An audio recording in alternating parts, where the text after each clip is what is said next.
आप सभी पुण्यात्माएं परमात्मा की महिमा सुनने के लिए उपस्थित हुए हो। जब तक ये प्राणी सत्संग में नहीं आता तब तक इसको मनुष्य जीवन के लक्ष्य का ज्ञान नहीं होता। उससे पहले जैसे भी माहौल के अंदर वो पला है, जैसी भी क्रियाएं उसने देखी और सुनी है, जो भी ज्ञान उसको ग्रहण है, उसी को अंतिम मानकर और निश्चिंत होकर के अपने जीवन सफर पर चल रहा होता है। क्योंकि आसपास के अक्षेत्र में वही क्रियाएं होती हैं, वही ज्ञान होता है और वही सब भक्ति मार्ग होता है, जिस कारण से उस व्यक्ति को, उस प्राणी को कोई संदेह नहीं होता, शंका नहीं होती कि जो क्रिया और जो साधना, जो परंपरा, जो रीति रिवाज मैं कर रहा हूँ, ये करने की नहीं है। वो यही सोच कर रहा होता है कि सभी कर रहे हैं तो ये सारी ठीक होंगी। कोई बकरीद मनाता है या कोई देवी पर बलि चढ़ाता है तो सभी अपनी क्रियाओं को सही मान रहे होते। तो इसलिए सत्संग की आवश्यकता होती है। सत्संग के अंदर परमात्मा का विधान बताया जाता है। परमात्मा के विधान को तोड़ने वालों को होने वाली हानि से अवगत कराया जाता है, परिचित कराया जाता है। और जो मर्यादा में रहकर साधना करते हैं उनको क्या बेनिफिट होगा वो भी बताया जाता है। तो इसलिए सत्संग की विशेष आवश्यकता है। हमने सत्संग मान रखा था कि संत कोई हो, वो जैसा ज्ञान देता है वो सत्संग ही होता है। नहीं, सत्संग के अर्थ से पता लगता है कि जहाँ सच्चाई का साथ हो वो सत्य संग होता है, अन्यथा वो सत्संग नहीं है, बेशक से उसका नाम सत्संग हो। तो वर्तमान के अंदर आज तक उन महापुरुषों को छोड़कर जिनको भगवान मिले, उनकी अमृतवाणी के अंदर सत्संग है। या स्वयं परमेश्वर ने आके जो ज्ञान दिया वो सत्संग है। हमारे सदग्रंथों के अंदर सत्संग है। और उन सदग्रंथों से हटकर उन महापुरुषों की वाणी से भिन्न कोई ज्ञान देता है, सत्संग करता है, वो डुप्लीकेट है। और डुप्लीकेट से आप खूब परिचित हैं। कोई डुप्लीकेट पासपोर्ट बनाता है, उस समय तो वो बिल्कुल ठीक लगता है आपको, क्योंकि ज्ञान नहीं। और जिस समय उस पासपोर्ट की आवश्यकता पड़ेगी वहाँ पता चलेगा तो उस समय वो यूजलेस होगा, आपका सारा जीवन व्यर्थ हो चुका होगा। तो यहाँ आपको पूरे जीवन में या तो सत्संग से आप अपने उस पासपोर्ट को यानी अपने ज्ञान और साधना को सत्संग से ही तुलना कर सकते हो। सत्संग से उसको कंपेयर किया जा सकता है कि मेरा ज्ञान ठीक है, मेरी भक्ति ठीक है या नहीं है। अन्यथा फिर आपको उस समय पता चलेगा जब आप धर्मराज के दरबार में खड़े होगे। उस समय आपका वो डुप्लीकेट नाम, डुप्लीकेट ज्ञान और वो डुप्लीकेट गुरु कुछ काम नहीं आएगा। उस समय बहुत देर हो चुकी होगी। तो इसलिए पुण्यात्माओं सतर्क हो। बहुत जन्म खो दिए आपने इस भांग के बाड़े, नकली संतों के पास। आज दया बख्शी है परमात्मा ने आप अपने बच्चों पर, आपको शिक्षित किया है और परमात्मा ने इस दास को यहाँ आपके लिए भेजा है। तत्व ज्ञान युक्त किया है, इसको ग्रहण करो और जहाँ तक संभव हो, आपकी पहुँच हो, वहाँ तक इसकी चर्चा अवश्य करो, आपको बहुत पुण्य होगा। जिस प्रकार जंगल में भटके हुए व्यक्ति को और कोई हाथ पकड़कर सही मार्ग पर लाकर खड़ा कर दे, कितना बड़ा उपकार होता है, इतना ही उपकार आपको होगा उन भटके हुए प्राणियों को जो काल के दूतों को फंस कर अपना जीवन नाश कर रहे हैं, उनको लाकर के बरवाला में दीक्षा दिला देने से आपको बहुत पुण्य होगा।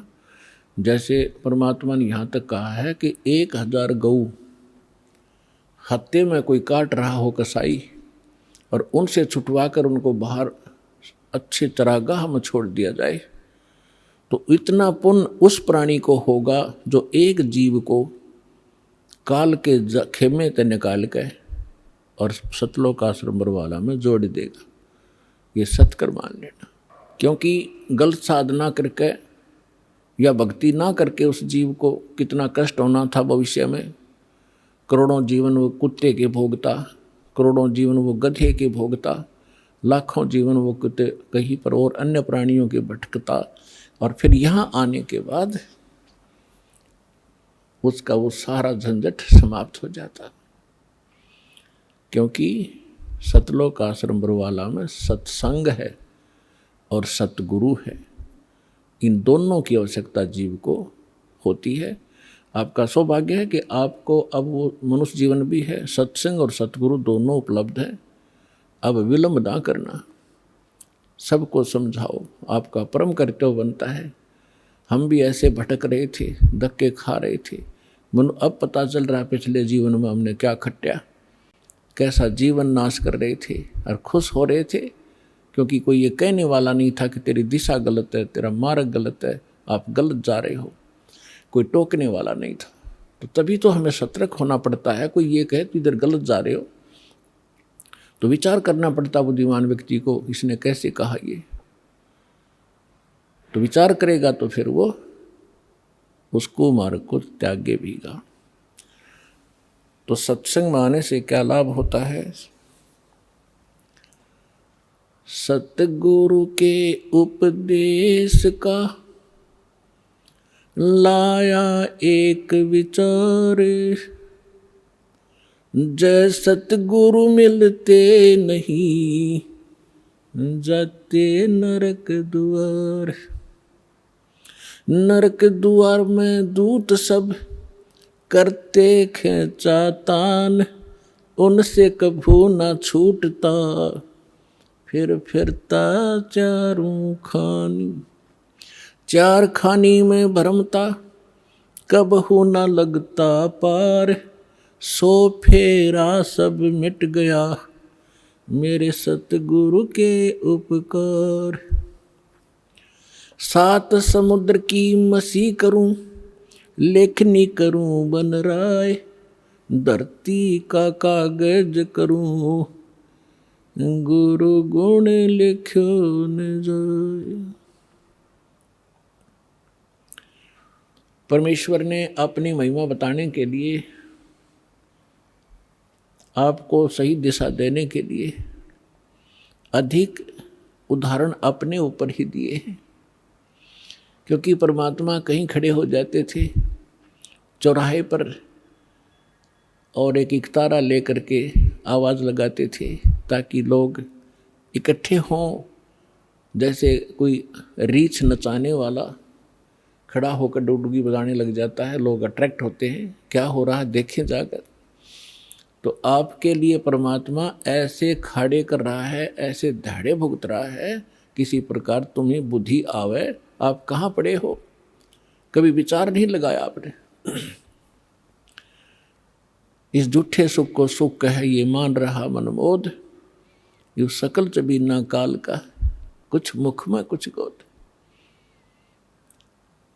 तो खड़े होकर कहा करते परमात्मा,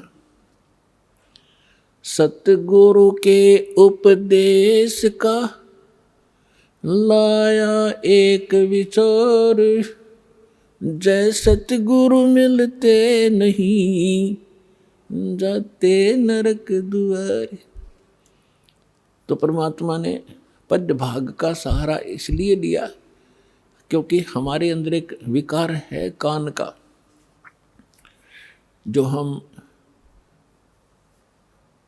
शब्द विषय है हमारे अंदर, तो उस विकार के कारण परमात्मा अट्रैक्ट करते थे। सुरीली आवाज थी दाता की, वाणी में इतना अट्रैक्शन आत्मा को पकड़ के खींच लेता है, क्योंकि परमात्मा की वाणी आत्मा के लिए ही होती है। तो वहाँ समझाया करते थे, अपने आप ही बताते थे। जब बार बार न्यू का मैं भगवान होता, लोग डले मारने लग जाए थोड़े दिन में, हमारी आदत खराब हो चुकी है।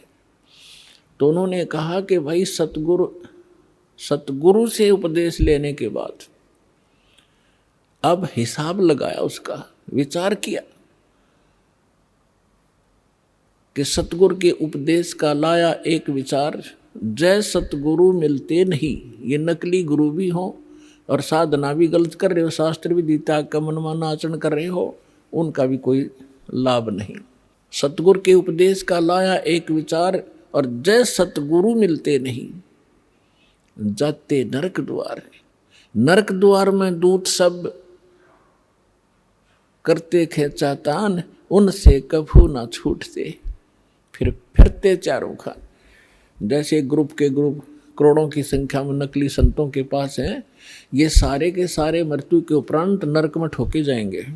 और जब नरक में डाले जाते हैं, यम के दूत बहुत संख्या के अंदर हैं, 12 करोड़ की संख्या है उन यम के दूतों की। तो इनको जब आदेश हो जाता है धर्मराज का कि इतने इतने इतने इनको नरक डालो, जिनका अच्छे संस्कार उनको स्वर्ग भेज दिया। यहाँ तो इतना ही है, स्वर्ग या नरक 2 स्थान है, और तीसरा फिर 84 लाख योनियों में पुनः पटक दे। तो उनको आदेश दे दिया जाता है कि इन सबको नरक भेज दो। अब पूरे उस ग्रुप को 1 लाख डेली यहाँ से जाते हैं, उनमें से कुछ स्वर्ग, कुछ 84 लाख योनियों में और बाकी नरक में। तो भाले लेकर के, लठ लेकर, एक सूक्ष्म शरीर है इसके अंदर, उस सूक्ष्म शरीर के अंदर प्राणी जब तक नेक्स्ट योनि प्राप्त नहीं करता, नेक्स्ट शरीर नहीं प्राप्त करता, तब तक उसका फेस, उसका आकार ज्यों का त्यों रहेगा, एज इट इज, जैसा इस शरीर में। ये शरीर तो ऐसा समझो जैसे सर्प वो कैंचुली छोड़ देता है।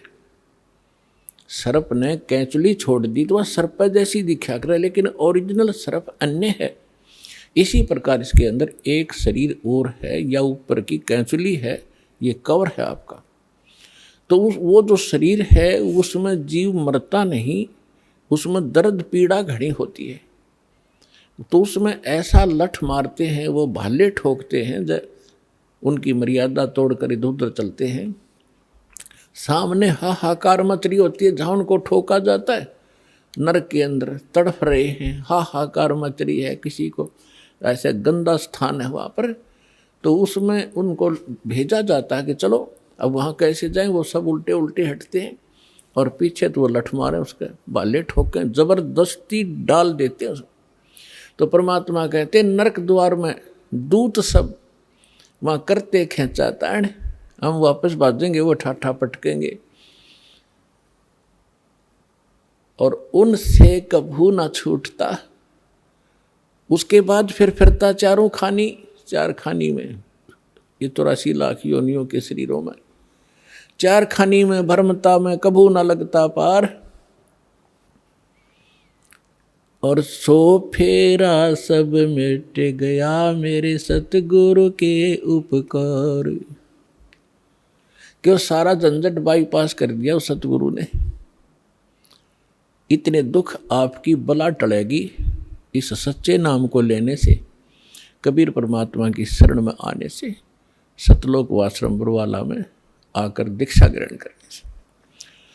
फिर परमात्मा कहते हैं ऐसे सतगुरु के फिर गुणगान कर क्या करूं। आप तो बालक हो, कोई दूसरी कक्षा का, कोई पहली कक्षा का, कोई वैसे सत्संग सुन करने के लिए आया है। लेकिन जब आप इस अध्यात्म ज्ञान से परिचित हो जाओगे आपकी आंखों से आंसू पड़ा करेंगे। अब तो अफलातून होया फिर ये पुरानी छोटी सी पोस्ट मिल गई, कट कोठी और कार होगी, मोटरसाइकिल होगी, कोई व्यवसाय बन गया छोटा सा, या कितने कोई अधिकारी लग गया। तो परमात्मा याद दिलाना चाहते हैं कि ये सुख तो थोड़े से दिन का है, 10-20 वर्ष का। रिटायर होने के बाद फिर उसकी आंख भी खुल जाती है, या क्या बनेगी तेरे साथ में। कोई ड्राइवर भी ना मिलता है IAS IPS को, न्यू अंडे सैर सपट्टे करते पार्का में, ना घर के सुने, बहु गाड़ दें जाते ही सारी तनख्वाह बच्चे ले लें। क्योंकि जो बैटरी जब तक चार्ज रही, पिछले पुण्य थे तब तक तो वो खूब प्रभु पाक रहा था, और जब वो डिस्चार्ज हो गया, अगर चार्जर है नहीं, भक्ति ठीक करी नहीं, तो कहते हैं संशय शोक सराय में सूतक दिन राती, और जीवित जग में जूते पड़े फिर जम तोड़े छाती। इनके लिए यही बुरा हाल हो लेगा बुढ़ापे में। यहाँ जीवित जग में जूते पड़े और फिर जम तोड़े छाती, यम के दूत फिर आगे इनकी छाती तोड़ेंगे, इनको कूटेंगे गिर के, और फिर 84 लाख योनियों में ठोके जाएंगे। तो यहाँ परमात्मा कहते हैं, 7 समंदर की मसीह करूं, लेखनी करूं बन राय, धरती का कागज करूं, गुरु गुण लिखो न जाए। अब लिख कर देखो, गुरु ऐसे सतगुरु का, संत का गुण लिख कर देखो। पूरी पृथ्वी का कागज बना लूं, 7 समुद्रों का इंक बना लूं शाही, और सभी वृक्षों की कलम बना लो, काट काट कर छोल छोल कर कितनी बन जाएंगी, हिसाब लगा लो। और ये सारी खत्म हो जा, धरती जितना कागज भी समाप्त हो जाए, 7 समुद्रों की इंक भी, शाही भी खत्म हो जा, और सब कलम भी घिस जाए, तो भी नहीं लिखा जा सकता। तो पुण्यात्माओं, परमात्मा कहते हैं, भाई गुरु मानुष कर जानते, ते नर कहिए अंध, ओवे दुखी संसार में आग काल के फंद। फिर क्या बताते हैं परमात्मा, सतगुरु के सिजदा करूं, कर्म छुटाए कोटि, और जो सतगुरु की निंदा करे, फिर जम तोड़ेंगे ओठ। कि ऐसे महापुरुष ने, जिसने हमारे को कितने पापों से बचा दिया, बीड़ी शराब मांस तम्बाकू के अवगुण बताकर हमें वहाँ से, उनसे छुटकारा दिलवाया, और ऐसे अनमोल भगवान की पहचान कराई, और ऐसा अनमोल मंत्र दे दिया जो आज तक ऋषि महर्षि और ब्रह्मा विष्णु महेश के कान भी नहीं पड़ा। तो फिर कहते हैं, सतगुरु के सिजदा करूं, जिसने कर्म छुटाए कोट, करोड़ों कर्मों से बचा दिया। और जो ऐसे सतगुरु की निंदा करे, उसको घोर पाप लगता है, अर्थात वो फिर इतनी सजा का पात्र बनता है, यम के दूत उसके होठ तोड़ेंगे। होठ फोड़ेंगे मतलब कि ऐसा बुरी तरह पीटेंगे कि तय लागो, ये नहीं देखेंगे इसके, ये यहाँ नहीं मारेंगे होठों पर, तो कहते हैं उसके फिर जम तोड़ेंगे होठ। कहने का भाव यह है कि उसको बहुत भयंकर सजा मिलेगी। तो पुण्यात्माओं, सत्संग से ज्ञान होता है। जैसे आप कल के सत्संग में सुन रहे थे कि धर्मदास नाम के एक महापुरुष, जैसा परमात्मा लीला करता है उस आधार से उनको मिले। परमात्मा की गुणों में लिखा है कि वो परमात्मा प्रत्येक युग में ऐसी लीलाएं करता है।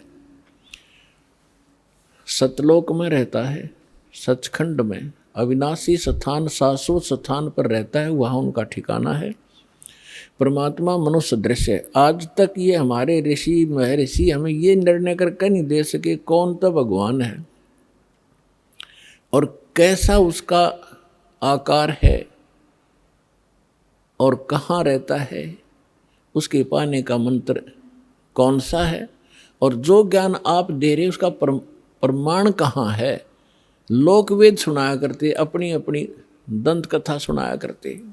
तो कबीर अपनी अपनी कह गए इस दुनिया के माँ, और बिन साहेब की बंदगी कहीं ठोर ठिकाना ना। तो पुण्यात्माओं, अभी तक हमारे को ये पता ही नहीं था कि भगवान वास्तव में है कौन। हम विष्णु जी की पूजा करते थे और फिर कहते थे ध्यान लगाते हैं, क्या देखा कि प्रकाश देखा। भगवान कैसा? भगवान निराकार है। फिर श्री विष्णु जी क्या है? हमारी बुद्धि बालकों जैसी थी, स्थिर नहीं थी, हमें पता ही नहीं था, क्योंकि हमें गुरु ऐसे मिले थे। तो परमात्मा कहते हैं मां मुंडू उस संत की जिस तन संशय ना जावे। कहते इसे संत ने छोड़ दे तुरंत, जो शंका निवारण नहीं कर सकता सारी। तो आज तक हम जितने भी सत्संग सुना करते थे या ग्रंथ पढ़ा कर यानी अनुभव पढ़ा करते थे लोग संतों के, उनसे संशय समाप्त नहीं होता था, लेकिन हम श्रद्धालु होने के नाते उनको पढ़ते ही रहते थे। तो परमात्मा का एक विधान है, परमात्मा उसी विधान अनुसार अपने सब कार्य करते हैं। परमेश्वर सतलोक में रहते हैं, जिसको गीता जी में शाश्वत स्थान कहा है, सनातन परमधाम कहते हैं। और वहाँ परमात्मा मनुष्य दृश्य है, एक सिंहासन पर विराजमान है। एक बहुत बड़ा गुम्बद है परमात्मा के ऊपर, बहुत बड़ा एक मंदिर नुमा आकार का, उसके सेंटर में परमात्मा का सिंहासन है। उसके ऊपर मुकुट धारण करके परमात्मा बैठे हैं। सिर पर छत्र है दाता का, सफेद छित्र है। और फिर यहाँ जब आते हैं अपने, वहाँ परमात्मा के रूप एक रोमकूप में करोड़ सूर्य मिला दे, करोड़ चंद्रमा, इनकी रोशनी भी फीकी पड़े, इतना नूर है दाता का। यहाँ आते हैं तो शोभा को कम कर लेते हैं, हल्का तेज पुंज का शरीर बना लेते हैं, सरल करके आते हैं।